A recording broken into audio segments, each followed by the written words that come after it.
Hey, good day, everybody. Welcome back to our Chavruta sessions live from Jerusalem with Rabbi Chaim Goldberg. We haven't had a class in a couple of weeks due to high holidays, and our deepest condolences to the Goldberg family on the passing of Hadassah, Rabbi Goldberg's mother.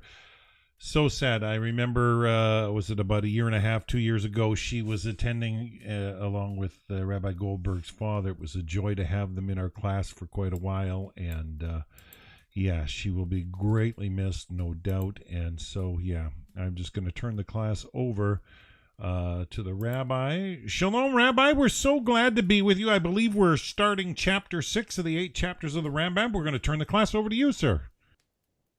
Good evening, everybody from Jerusalem. First of all, thank you very much for all of the concern, and I got a lot of condolence from a few places in the world.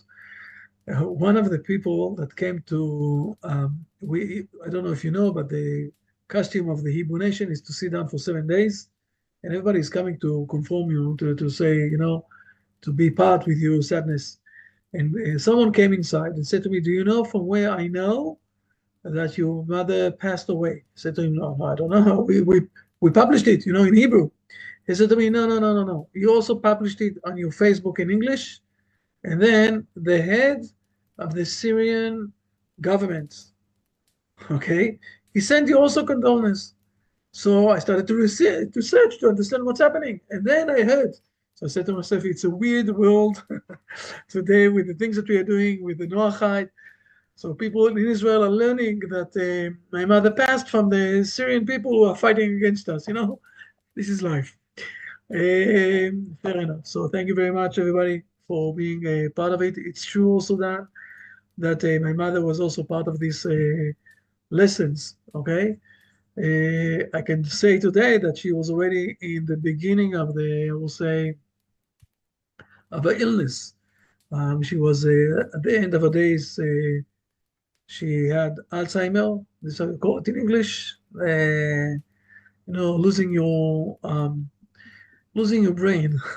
It's really sad to see someone that knew 8 languages and did a very important things in not only in Israel or in the community, but also she was a part of the Technion, the high school, the university of the Technion. She was part of something that is related with a lot of other universities. And to see someone like that is, vanishing, losing her mind, losing the way to speak. Those who know a bit about this very hard illness. It's really hard. Um, this is life. After all, she managed to see um, not only grandkids but also grandkids. Okay, she played with them, and she had she passed away after almost 85 years old. So thank God with this. And the lesson that we're doing today is for memory, and from now on, in the next coming year, this is what we're doing. Let's dive inside and start to learn also, not only to speak between us. So I will say also one word about the war that we have in Israel. It didn't finish yet, unfortunately, but we are on the wave now. Okay, we are moving on, and we're managing, and more things are happening in the right way. Before we will dive inside to chapter 6, chapter 6 is not very complicated, but it is a bit, I will say, few ideas that we need to understand overlapping one each other. I want to ask all of us, okay, we all know that there is what we call Yetzer Tov and Yetzer Hara, okay, the good side of us and the bad side of us. The inclination, in the cartoons, they usually want to showing this by an angel in black in the left side and an angel in white in the right side, right? How the cartoon is showing that we have the good and bad between us. Everywhere in all the cartoons, you go to Mickey Mouse, also you will see suddenly, all all the cartoon.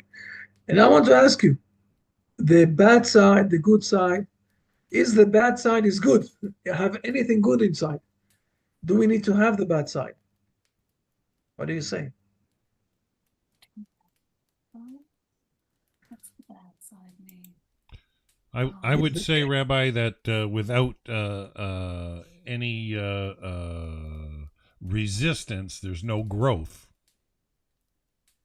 Okay, so you're saying there is something good with the bad, but the goodness of the bad is only that it's doing some sort of resistance against the good. Okay, thank you very much.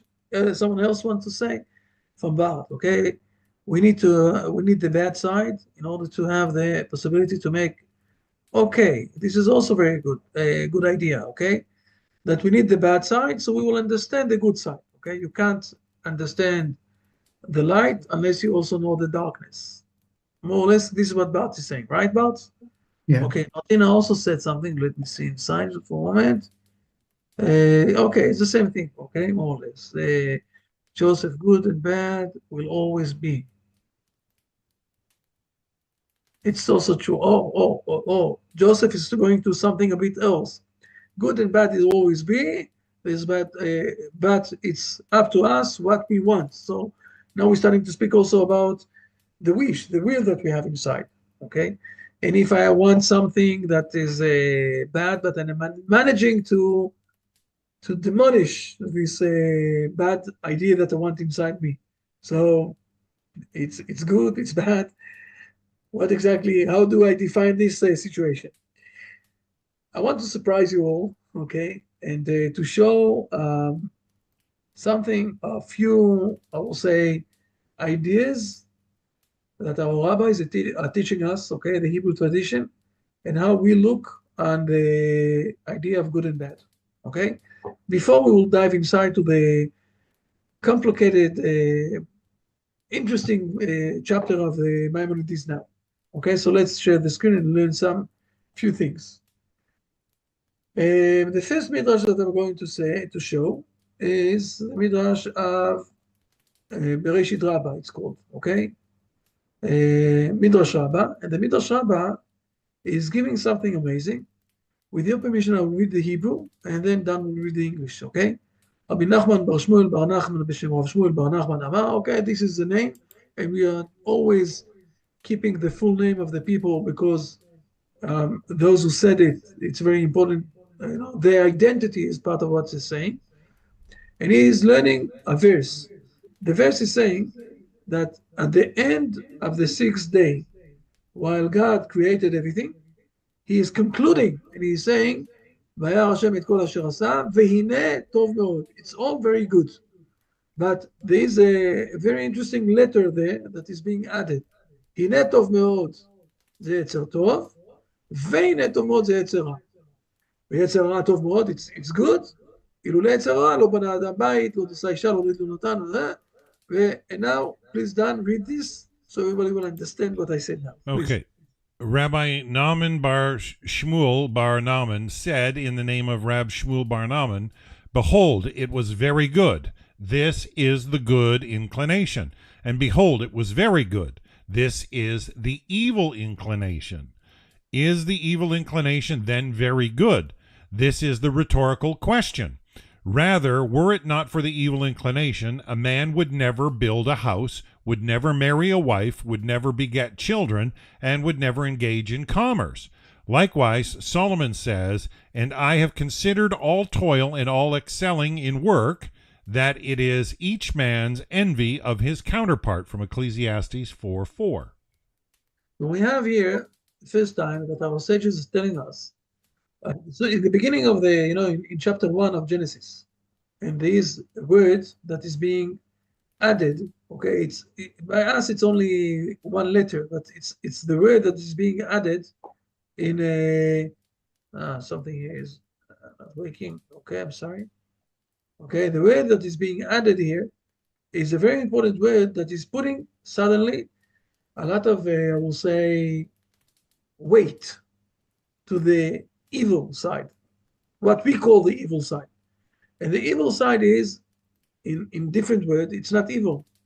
This is basically part of the powers that is driving us to live in this world. One of the biggest mistakes that especially is coming in the India side, but also in the Christian side, is to think that everything that is related to this world is wrong. But I want to remind us all that God created the whole world. He didn't create it only parts of this world. Therefore, we need to realize that there is also, I will say, inherent, an inside a good thing in this part that if you will take it 2 steps ahead, it will be bad.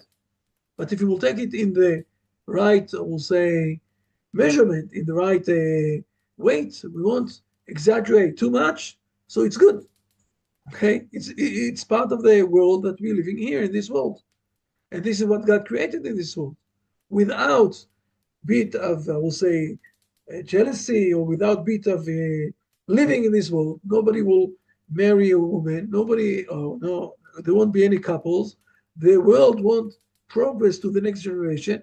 The world won't get better from a stage to another stage. And if you look today in this world, also on the physical side of the world is better than the world 30 and 50 years ago. Okay, for all of us. Again, there are people who are using it for bad things. I'm not saying, I'm not, in a moment you will see it, okay? But we need to understand that those are the things that if someone, I will say it like that, if someone is losing the need of building up a family and bringing, building up a house or living in a normal way, and having a bit of money to live and also to give to others, and not only for himself, so we're sending him to the psychiatrist, right? Someone doesn't want to live in a normal way in this world, we sending him to get a bit of a treatment, right, Angelica? I see that Angelica is nodding. But this is life. We can't say this is not part of that. It's not only because from the dark side we're learning for the good side. The dark side, or the part of the what we call Yetzer Hara, is also part of this world. It's also part of the game. It's part of the way that we are living. And it all starts with the idea of the oneness of God that created everything. So here I want to go to another midrash that our sages are teaching us. And it will give us, I will say, an understanding how our sages are looking at this, I will say, bad angel and good angel, okay? That it's not so bad and it's not so good. The good is good, of course, but okay, so let's see this for a moment. This is from the Gemara, what we call the Gemara, yes, from the Babylon Talmud. Let me see that I'm not losing any one of you. Let me widen it a bit. Dan, you need to read it. Just a moment. Something here is not working. Now I see more people came inside. Well, here it is. Okay. Please, Dan, this is what you need to read. It's a very short one. Please. Okay, incidental to the verse, tremble and do not sin, the Gemara mentions that Rabbi Levi Bar Hama said to Rabbi Shimon ben Lakish, said, one should always incite his good inclination against his evil inclination, i.e., that one must constantly struggle so that his evil inclination does not lead him to transgression. As it is stated, tremble and do not sin. If one succeeds and subdues his evil inclination, excellent. But if he does not succeed in subduing it, he should study Torah, as alluded to in the verse, say to your heart. If he subdues his evil inclination, excellent. If not, he should recite Shema, which contains the acceptance of the yoke of God and the concept of reward and punishment, as it is stated in the verse. Can you scroll down a little? Upon your bed, which alludes to Shema, where it says, when you lie down. If he subdues his evil inclination, excellent. If not, he should remind himself of the day of death, whose silence is alluded to in the continuation of the verse, and be still. Salah. Okay, so now let me explain a bit what we read here. Okay, it says some sort of, I will say, a worship. Okay, exactly what is the stages that you need to do for living in the right way in this world. And the first step, okay, is that you need to define for yourself what is exaggerating too much on the side of only receiving for yourself, and what is the right line of, on one side, doing the right things, like building up a family, having working for having a bit of money, those things, and not losing it too much for only the side of receiving, but also giving. And this is from the beginning, since the receiving side, to receive things, okay, is something that straight ahead, in the first moment that we're going out from our mother's womb, and until the age of 3, 5, 6, some of the people also until the end of the days, okay, is so now let first of all receiving what we are receiving air, we're receiving food, and when we are young, 2, 3 years old, all the time we want this toy, we want this toy, we want this thing. When we're not accepting the food, we're starting to scream. So the beginning of our life is only to receive. When we're starting to grow up, we're realizing that we also need to give, not only to receive, to give to others. And what the beginning of everything is to find the right, I will say, line. What is too much for, receiving, too much just for giving, to have the balance, the right balance. And this is the beginning. So first of all, try to fight against the too much receiving and bring it to the right way. And if you don't know how to do this is what it says here. If one succeeded, excellent. But if he is not succeeding, so he needs to learn Torah. What is learning Torah? Learning Torah is giving us the exact line where to put things in the right way. For example, in the Torah, it's very clear that you need to marry. You need to bring kids. This is the first thing that Adam already is getting as a commandment from God. Okay, multiply, bring more kids. So in the Torah, it's giving us the right line of, I will say, the part of receiving, what we call the badness, and the part of giving, the good side, and putting the balance in the right way. So if you don't know how to do this for yourself, the next step is to go and to learn Torah. But what is happening if you learning Torah and still you have problems and you're not finding the right line? It's coming usually because you don't understand. I will give an example.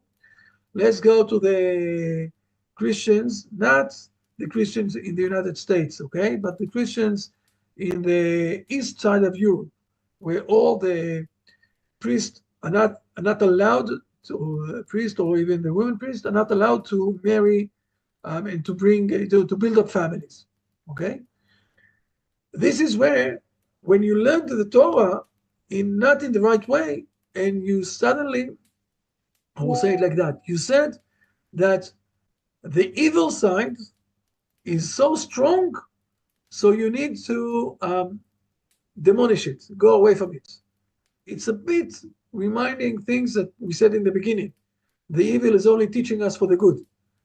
No, on the evil side, there's also some goodness by itself inside this evil. It's not only evil. And where do I know that the evil itself also have some sort of a goodness?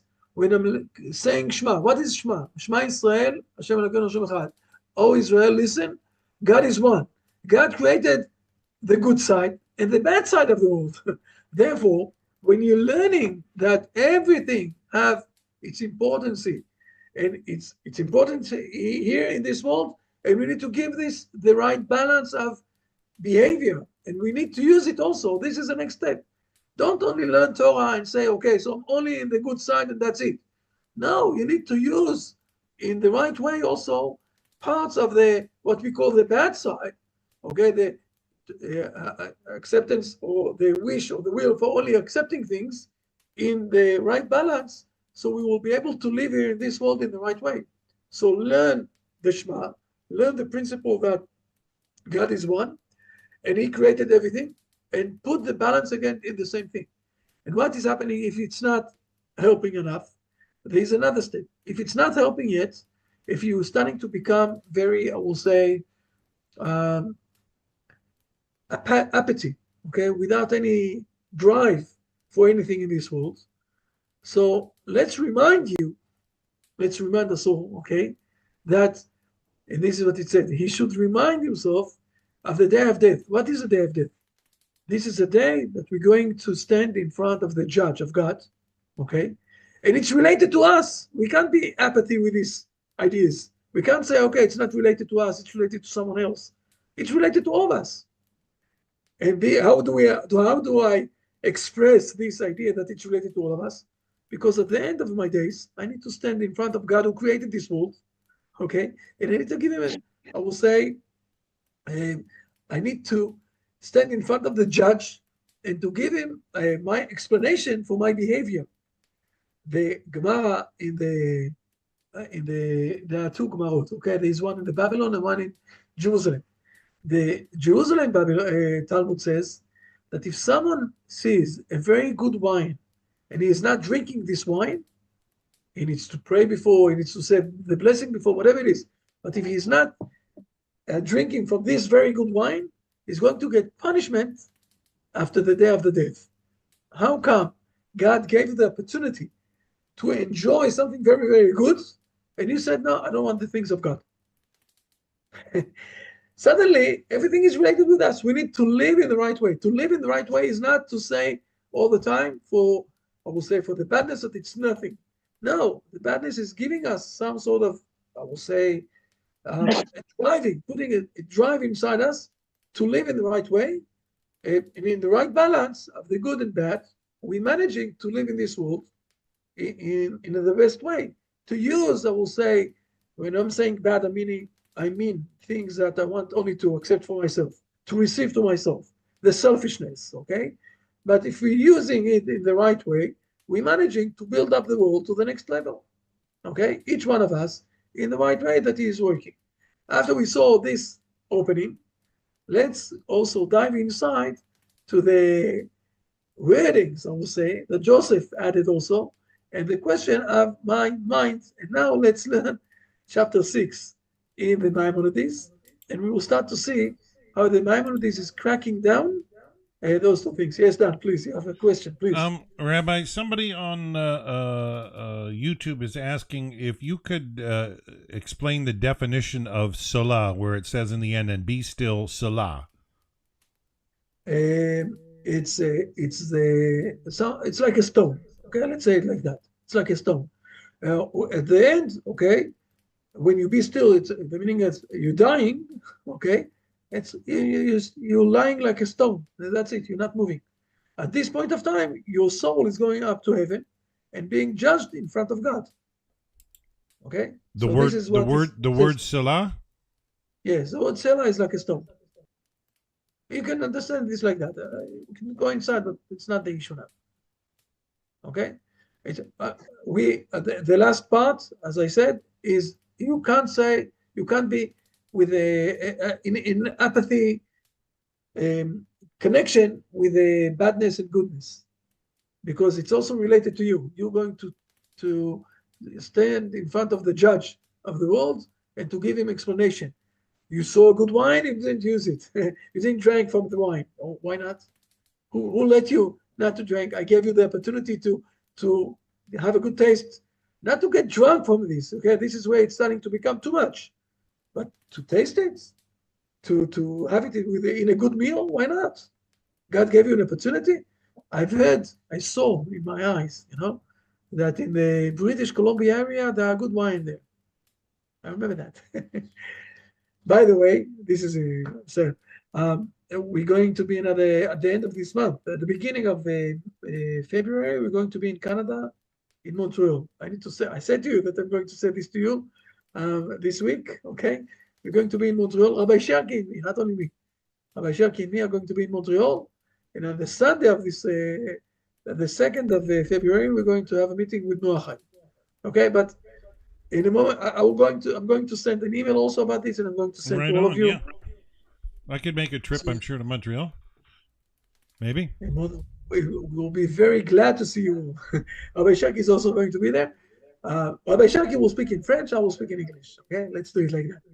Helen, you can also come from Europe. Never. Okay, so now we're starting to realize, let's go inside to the 8 chapters. And let's learn a bit. This is also in English. Yes. Now we have chapter 6. Yes, very enough. So let's go inside and we will see about good and evil.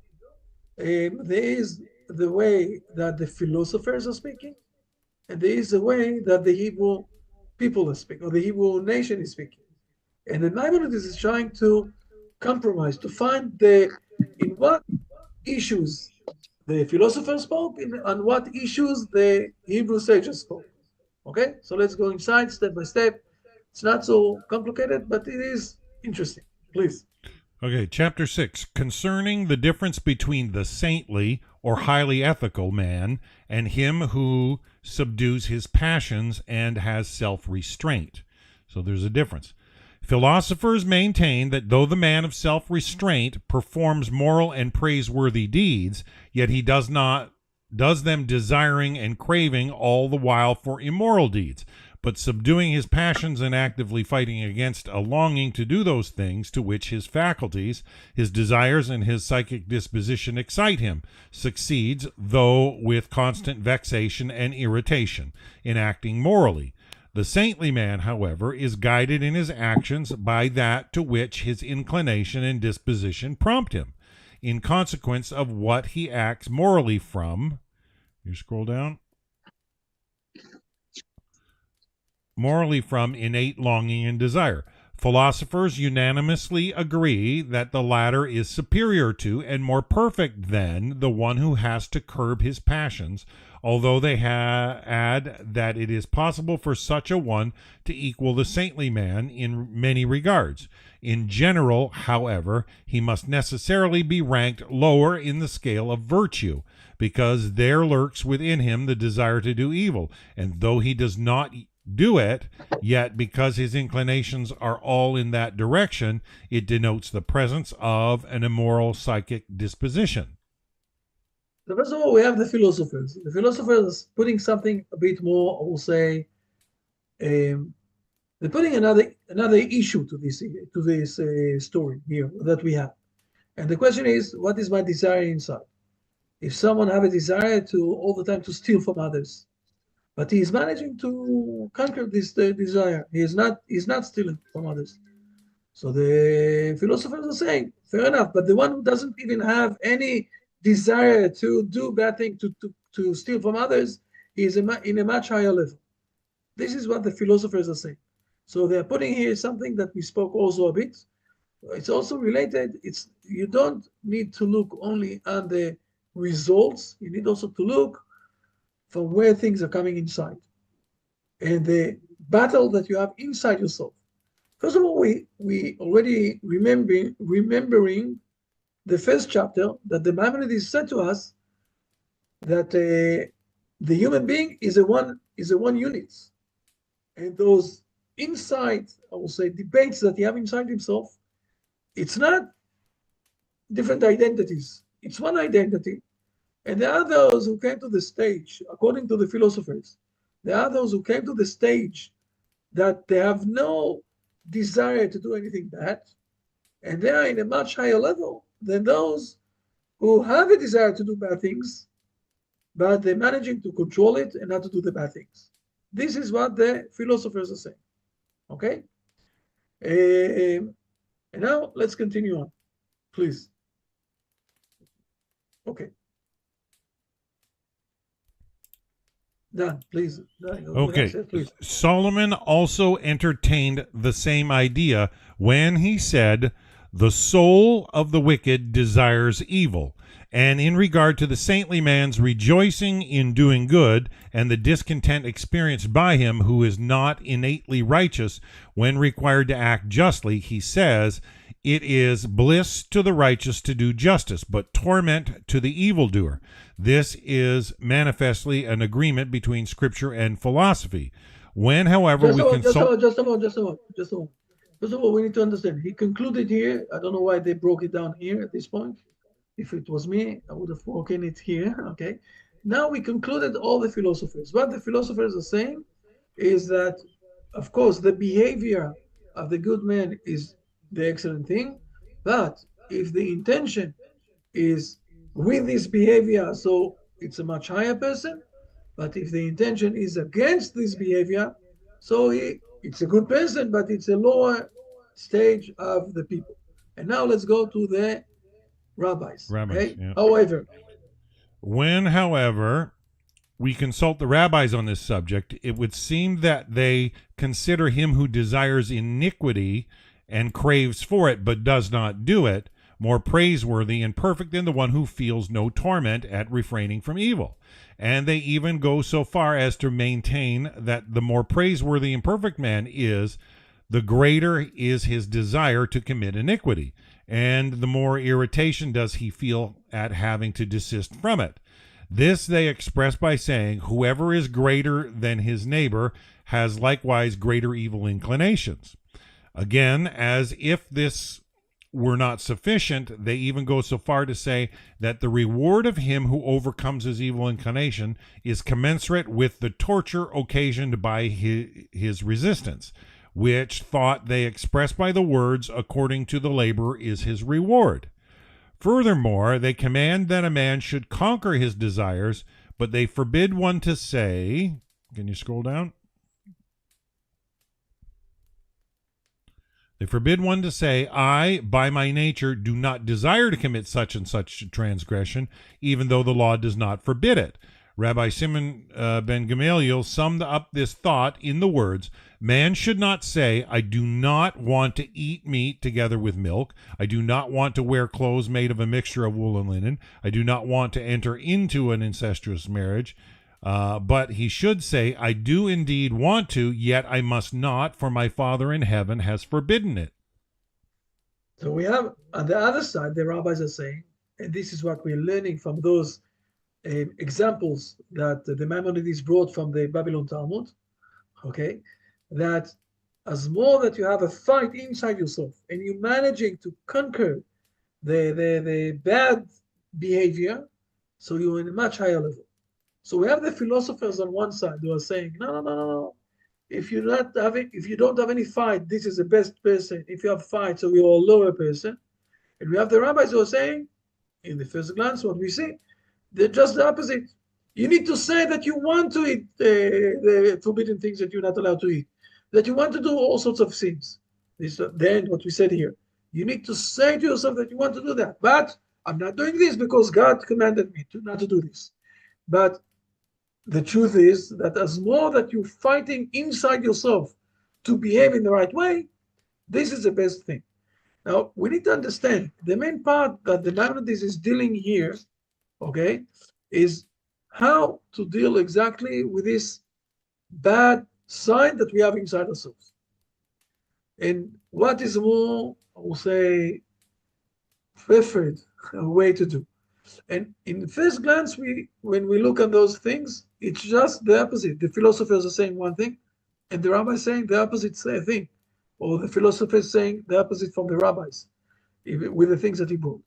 Now the Maimonides will try to, I will say, do some sort of a compromise between those two ideas.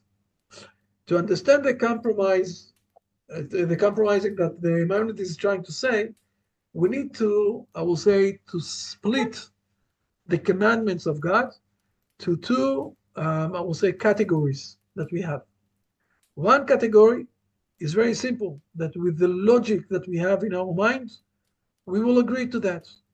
For example, not to steal, not to kill. There are a few things that are very logic. You know, every decent person that you speak with him, he will say to you that those things are bringing just bad things to this world. It's not helping the world. It's not bringing the world to the next stage, nothing. But there are also all sorts of, I will say, commandments that God ordered us to do that they're not 100% reasonable, okay? We don't really know why God said us to do that. We don't really know. For example, eating milk and meat together. You know that the Hebrew people are not eating meat and milk together. Do you know that? Okay, those are two different entities are also like that, and we're not eating them together. Now, I can give a lot of explanation, but those are my explanation. It's not 100% what God, decided, why God decided to give us this command. When you starting to differentiate between the commandments, those that are reasonable on one side and those who are not reasonable, or we don't know the reason of those ideas, this is where we can start to say that there's a difference that is coming from my intention.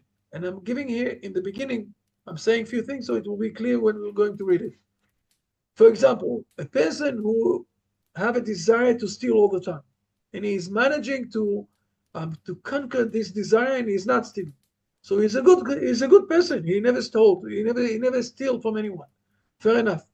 But is it normal that he have a desire to steal from others? He's in a lower level. This is what the philosophers are speaking about. On the other side, someone who have a desire to eat milk and meat together, is he in a lower level? No.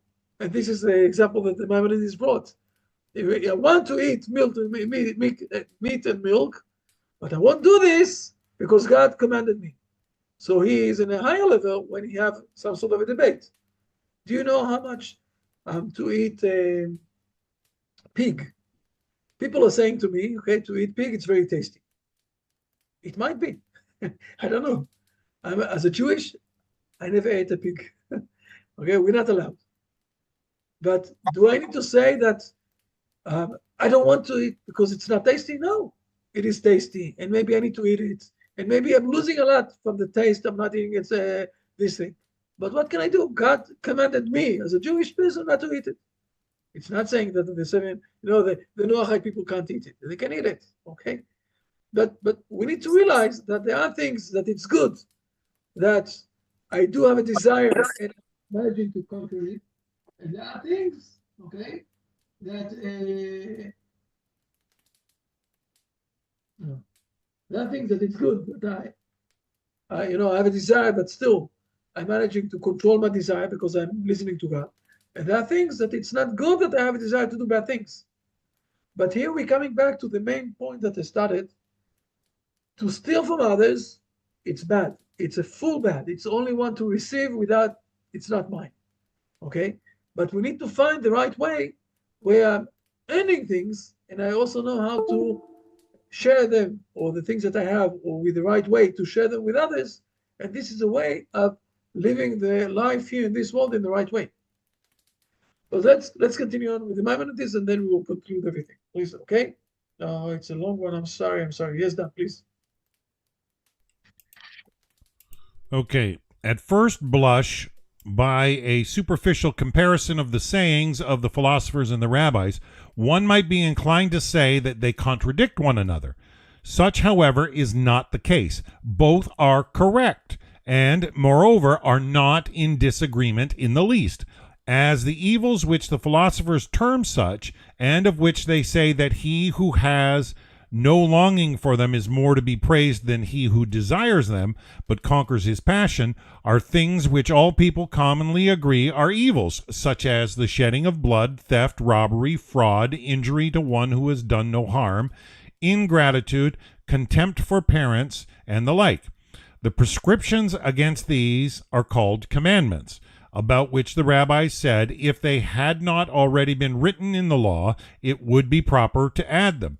Some of our later sages, who were infected with the unsound principles of the Mutakalimim, those were Muslim philosophers, called these rational laws. There is no doubt that a soul which has the desire for and lusts after the above-mentioned misdeeds is imperfect, that a noble soul has absolutely no desire for any such crimes and experiences no struggle in refraining from them.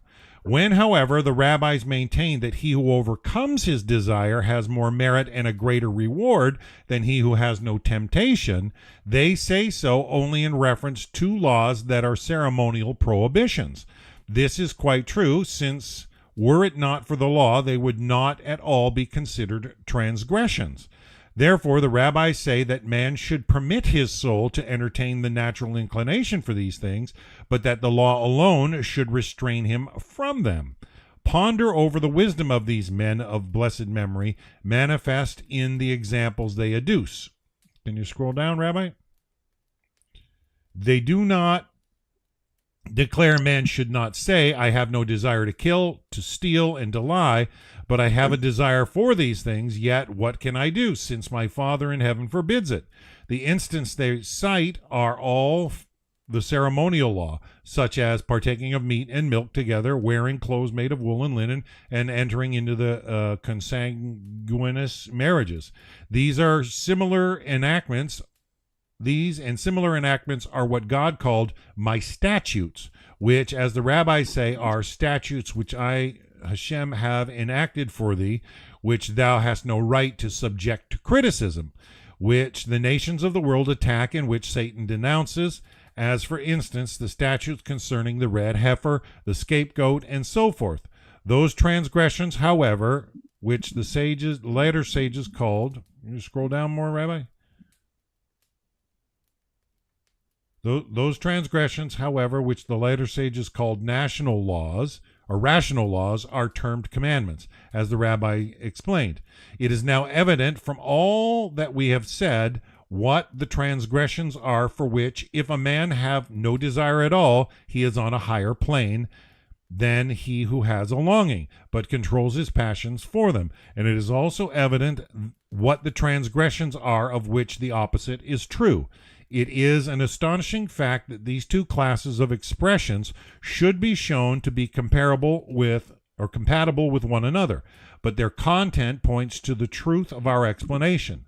This is the ends of the discussion of the subject matter of this chapter. Well, I will say, now let me conclude this chapter in other words, but it's the same thing what we spoke till now. Okay, this chapter, the Maimonides started to speak or spoke with us. Not it's by itself. Okay, the next chapter is something else. And this chapter, the Maimonides spoke with us about what we call the evil side of us. Okay, the Yetzer Hara. Now he's saying that there is two levels of commandments that we need to keep.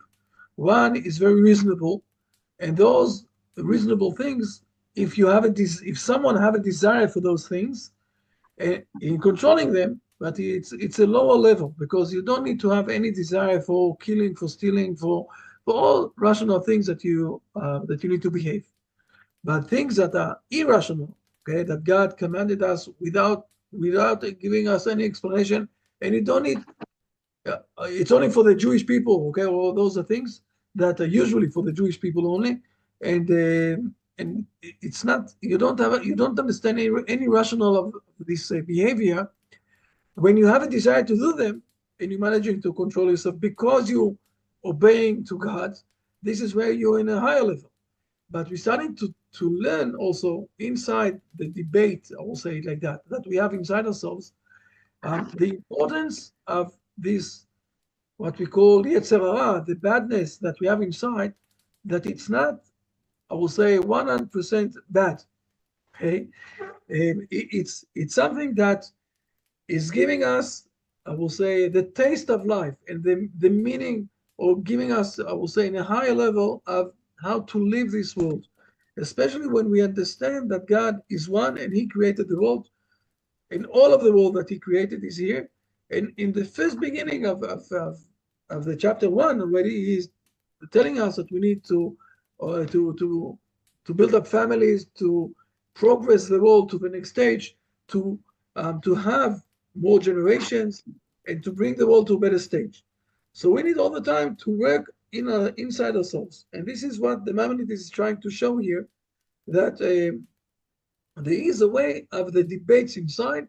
Some of them is more valuable, and some of them is less valuable. Some of them is more in a high level, and some of them is showing that you still didn't came to a stage where you can become part of the humanity here. Okay, if there are people, for example, in a stage of those days, okay, today, that believe that the way of convincing others to become connected with God is by killing. Sorry, by killing, for example, what we saw in the United States in the last few days, in few places, by killing others. This is a way of convincing others to believe in God. This is not the way that God gave you, because God is giving life. He's not taking life, and we are not allowed to take life. So if you came into this stage, maybe you need to move from this world. Maybe you're not to be part. You're not supposed to be part of this world. I will tell you. I know that I'm in the internet, but also part of the Shia side. Okay, in few places in Iraq, in Lebanon, is trying to speak with us today to say that they did a mistake. Okay, not all of them, but some of them are doing repentance. I'm speaking about the Sunnis. They also, some of them are doing repentance today. Soon we're going to publish everything that we saw now. But I'm saying that, there are levels where you're saying to yourself, okay, this is the level where the world today, and you can't be in a stage that you're all the time fighting. If you go today to the Shia side of the Muslims, some of them do believe, okay, in a normal way, that they need to kill everyone who doesn't believe in God in their way, okay. Now, they didn't came to the stage, I will call it like that, of where the world today, that the way of speaking today in this world is by discussions, by wordings. And this is the way that you're convincing others, because we are in a level that everybody knows how to read, everybody knows how to speak, everybody, we can understand things, not by things that happened, I will say, 1,000 years ago with the Crusades, where everyone who didn't believe in God, so we need to kill him. No, we're not in this stage today. Okay, even I will say it like that. Even the black people are not anymore the slaves of the world. We moved a stage. So if the people, okay, there are people who don't understand that, and they have the desire to kill others if they don't believe in God in their way. So they didn't came to a stage. This is what the Maimonides is saying. They didn't came. They didn't came to a stage to be part of this world. So if they don't know and they're starting to kill others, so let's move them aside. It's that's it. They're not they have nothing to do here. So we're starting to realize I will say the discussion, the inside discussion that we have with the good side, with the bad side that we have inside ourselves. And this is part, I will say, of this is one of the most important milestones when we want to discuss moral behavior, that we need to understand the inside discussions that we have inside ourselves. Okay, what are the good discussions, and what are we must find a way to overcome them totally. This is what the Maimonides tried in chapter 6. I hope I was clear enough, but I'm here for questions, please. Questions, things that you want Can to. I add something, maybe, Rabbi? Of course. Rabbi, can I add something? You, please. Yes, I'm shutting out my audio, please.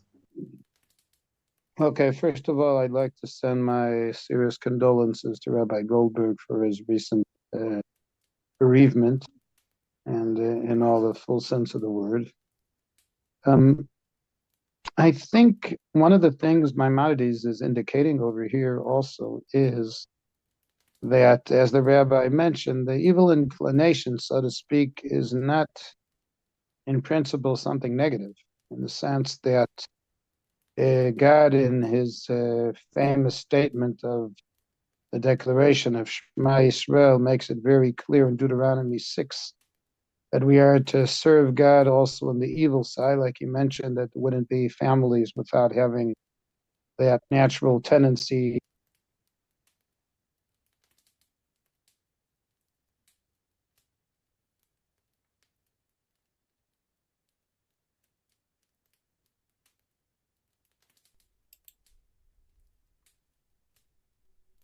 It's critical. It's critical in others. I'm sorry, there was apparently some interruption. I don't know why, but I imagine I'm back. You hear me now again? Yeah, we hear you now, Rabbi. You hearing me or not? Yes, we're hearing you. I'm saying it was absolutely essential to have that inclination in order, number one, to build up a family. Number two, to have competition in business, for example, in order for the world to flourish. People do have to have a tendency of jealousy towards others and competing, and that's what develops the business world that we have, but at the same time to able to learn how to control it and use it for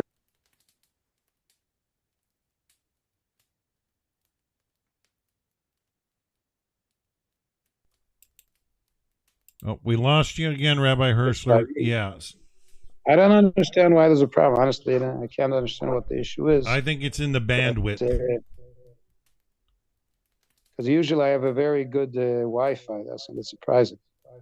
Anyhow, You're so what I'm clear at the suggesting moment. is that, yeah, so as long as we take advantage of the inclination for constructive development, building families, developing the world business, and culture, science, even though the inclination may also be to be stronger than the other and to take over, but it actually leads to the world's development. And therefore, like he quoted Rabbi Goldberg from the Jerusalem Talmud, that's the end of the 3rd chapter of Kiddushin, that a person should benefit from any of the facilities that God gives us in the world and take advantage of them positively. Perhaps very much so the challenge, the Garden of Eden, people all recall that Adam sinned over there by eating from the tree of knowledge. But if you read well Genesis 3 over there, you see that every other tree was permissible to eat from, and actually that was part of the issue, that God made a world that we can actually benefit from. We just got to know how to do so. There's one thing which I think needs a little bit more highlighting, and that is even the stuff like the red heifer, the others, which are less irrationally understood, that irrationalism is part of our problem, not necessarily the commandment itself. Meaning, if a person understands that killing is a problem because you are disturbing the divine creation, that he was interested in bringing so many human beings together, even animals, we have to treat them in decency and appreciate each species as its own. In fact, the combination of two species together, the Hebrew word for it is called kilayim, which comes from the word putting people in jail together. In other words, when you force two diametrically different species to combine together, you're doing something which is also contra to what creation actually was designated to be. Could very well be that, of course, not all people that aren't Jewish are not obliged in this part of the commandment, but it's not necessarily because of that irrational. There's a certain expectation that we have to keep up what you'd call the very basic decency of not stealing, not taking advantage of women, not killing. These are things which are very, very fundamental and basic morality. But I think we should even try to strive to go beyond that, not because we're always going to be successful, but if it's within our thoughts of going beyond a very basic morality, let's hope that the basic things we will do in excellence and try to go even a little bit further to bring ourselves up maybe 1 or 2 steps beyond the very, very, very basic and fundamental decency which is necessary. I would hope what the rabbi mentioned about the Muslims would really be true. I don't really know. I mean, there's 1/2 billion of them around the world, and I would imagine when you talk about 1 2/3 billion, that there probably may be 100 million of them who are more decent, but there's still a major problem that a high percentage of them, unfortunately, that whole religion started from coercion and from violence. Could be because we're analphabetic, but it doesn't seem that even with AI today and the high intelligence potential that we have, that people are becoming much more decent than they were before. The world is not so far away from World War at this moment in time. So definitely, as mentioned earlier, to understand that it's a prerequisite that everybody will have the very basic morality as an absolute given. And Maimonides is saying, yes, a person who had an evil tendency and inclination, if he managed to overcome that, that's a tremendous achievement. I am very grateful.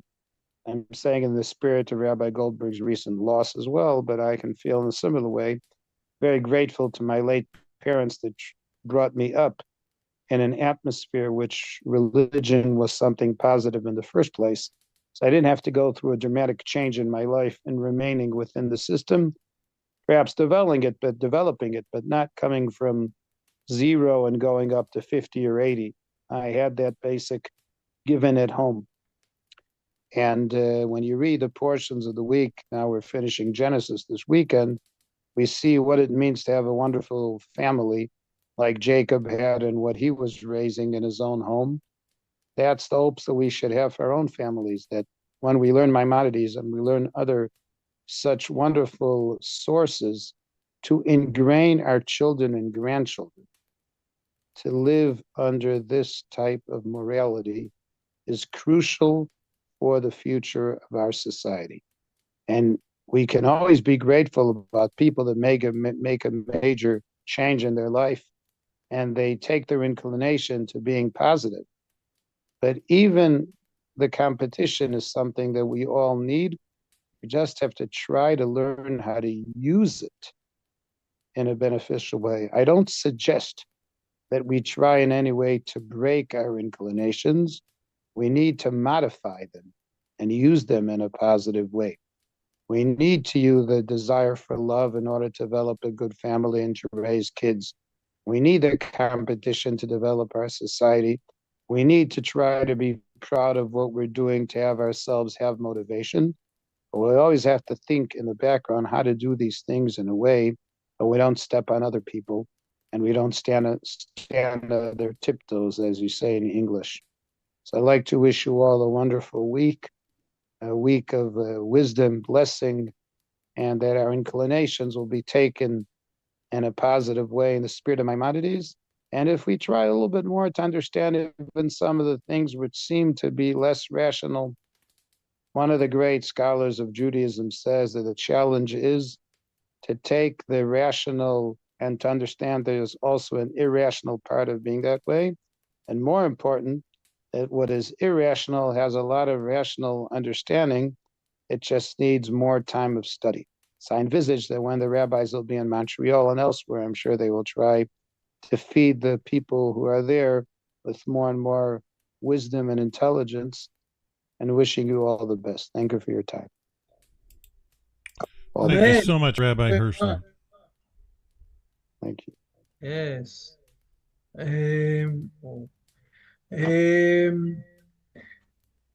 Basically, I think that this is for this week, okay? Chapter 6. Are there any questions, any notes, anything that people want to say something? I just have one something. Not everybody together. Go ahead. I just want to say something really short. Because I was in Christianity and I was so versed in it. When I came out of it, when I came out of it, the evil was on the height. You can go as high as you want there. It was very bad. But if I wouldn't have had that, I wouldn't be where I'm now.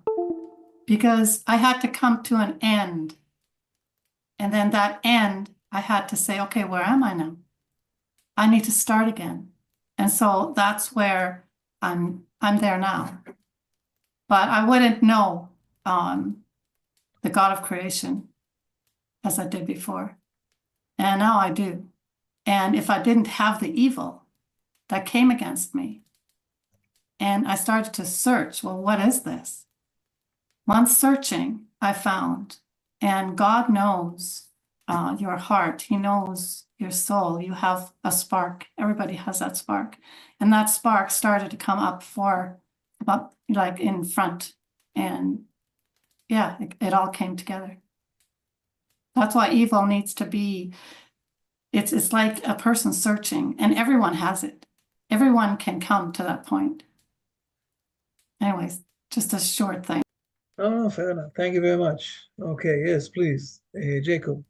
Yeah, that's kind of related to what I was going to say, that I've heard some explanations. The reason it says Tov Me'od, very good, is because this element gave the possibility of free choice.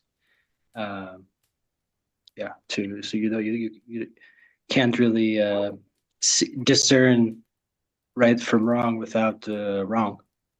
So Now, I agree with you, with you both, but this is when we're going too much on one side, okay? But if you go, we need to remember also, and this is what the sages are saying. This is the first thing that I brought, that if you take it in the right, I will say, balance, so the part of the bad is not bad; it's also good by itself, even though it's, if you go with this too much, so it's going to become bad. But if you take it in the right measurement, so you know how to live in this world in the right way.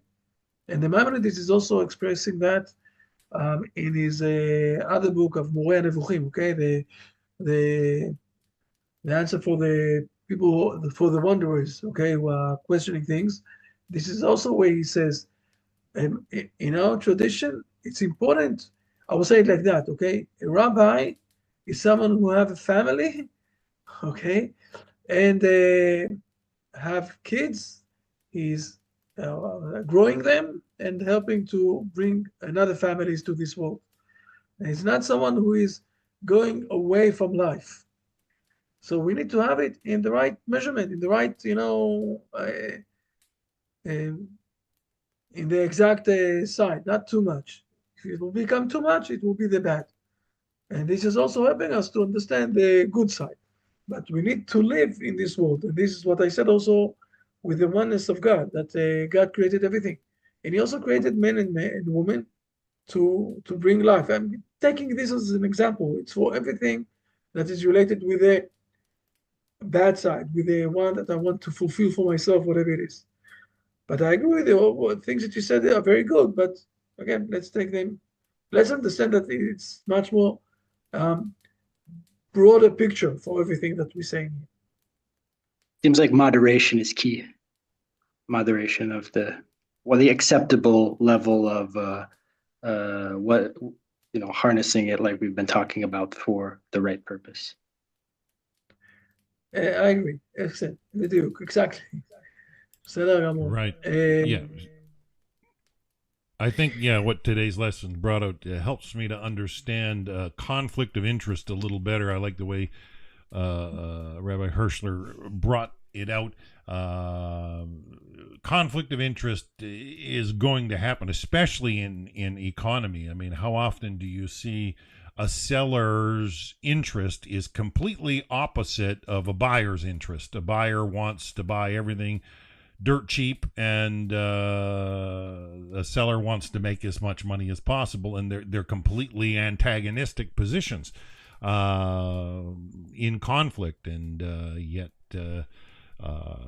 in order to keep servicing businesses in order, there has to be a profit margin in order to be able to continue servicing it. And people don't realize they cause themselves so much problems by being cheap in their function, and so with conflict of interest, you're also saying this with your experience of life. But also I have difficulty myself with malevolence. When somebody's maliciously trying to sour a scenario is beyond evil in my eyes. It's not just it's like we've shared in previous classes about a person's intent affecting a situation rather than just working through something. So many people are malevolent, and so the attitudes have to change to be part of humanity. I like the way you've said that today. Excellent session. So good to see you, Rabbi. I look forward to hearing from you later this week and get some details about your trip to Montreal. If I can get a flight, if my wife's okay with me cutting out for a few days, I think I can get a quick bop to Montreal to see you and meet Rabbi Shirky. I haven't met Rabbi Shirky at all in person, so it would be an honor. I'm sure I can get a hotel. I just need to know details. So I look forward to hearing from you later this week. It's a joy to see you, and I'm glad you're smiling. Our hearts are with you. And thank you very much. All right. So Hashem willing, are we on for next week, Rabbi? Yes. Next week, hopefully, yes, B'ezrat Hashem, we have another lesson, number 7. B'ezrat Hashem. And I will send you also the Excellent. details. Not only you, I will send you, Angelica, Yeah, everybody. I'll send. everybody in the class, sure, yeah. Excellent. So, yeah, for those of you out there listening, Nativ had to cancel my class this afternoon with I need to go. Okay, Rabbi I'm Ingber. sorry. I'm going away. Thank you very much. Bye, everybody. Okay, blessings, Rabbi. Blessings. Thank you. You're welcome. Oh, from South. Okay, yeah. So those of you out there listening, I've got no class with Rabbi Ingber this afternoon. Nativ had another scheduling conflict with another rabbi, and so they put that off for another week, sadly. But I will be broadcasting later on today at 4 p.m. Pacific, 7 p.m. Eastern. Rabbi Moshe Shulman.